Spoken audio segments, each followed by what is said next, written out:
You've seen it. That unblinking, analytical gaze. Your baby locks onto your face with an intensity that makes even adults feel slightly judged. For months, they were the life of the party, a tiny, drooling diplomat offering toothless smiles to anyone with a pulse. But then, almost overnight, everything changes. The borders close. The diplomat becomes a hermit.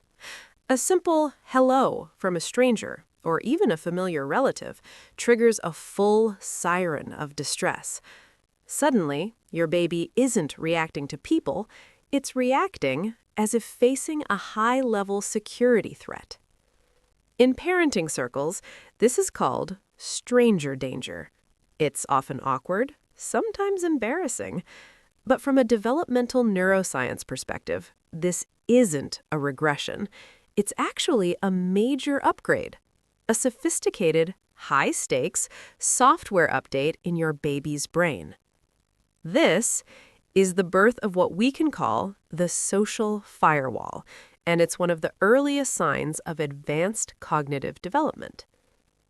To understand this shift, we need to look inside the brain. In the first few months of life, a baby's mind is like an open-source data sponge. Their visual system is still developing. Faces are just patterns, simple arrangements of shapes and contrasts. But around 6 to 9 months, something remarkable happens. A region in the brain known as the Fusiform Face Area, or FFA, begins to specialize. This area becomes the brain's dedicated facial recognition system. At first, it's not very selective. To a younger baby, most faces are close enough. But as development progresses, the FFA starts building a refined internal library, a gold standard of familiar faces, the people who provide comfort, food, and safety. Usually, that's you. Now, when a new face appears, the brain runs a rapid comparison. It scans the incoming face against this trusted library. If there's no match, the system flags it immediately. It's like a failed login attempt, a mismatch that triggers an alert. This isn't simple shyness. This is the activation of a filtering system, a cognitive ability to distinguish between familiar and unfamiliar. And that's where the intelligence comes in. Because this moment requires multiple advanced mental processes happening all at once. First, visual categorization. Your baby is no longer just seeing a human. They're identifying differences, subtle variations in features, voice, smell, expression. They're recognizing this is not my caregiver.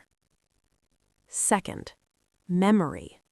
To notice a stranger, your baby must remember who is familiar.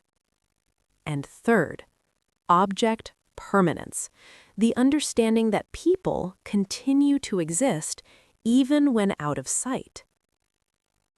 But now, things are different. Now your baby knows you exist, even when you're not here. And that creates a powerful realization. If you're supposed to be here and you're not, then who is this person? That question alone is a leap in logic. From an evolutionary perspective, this makes perfect sense. A baby who trusts everyone is vulnerable, but a baby who becomes cautious right when they start to crawl, that's a survival advantage.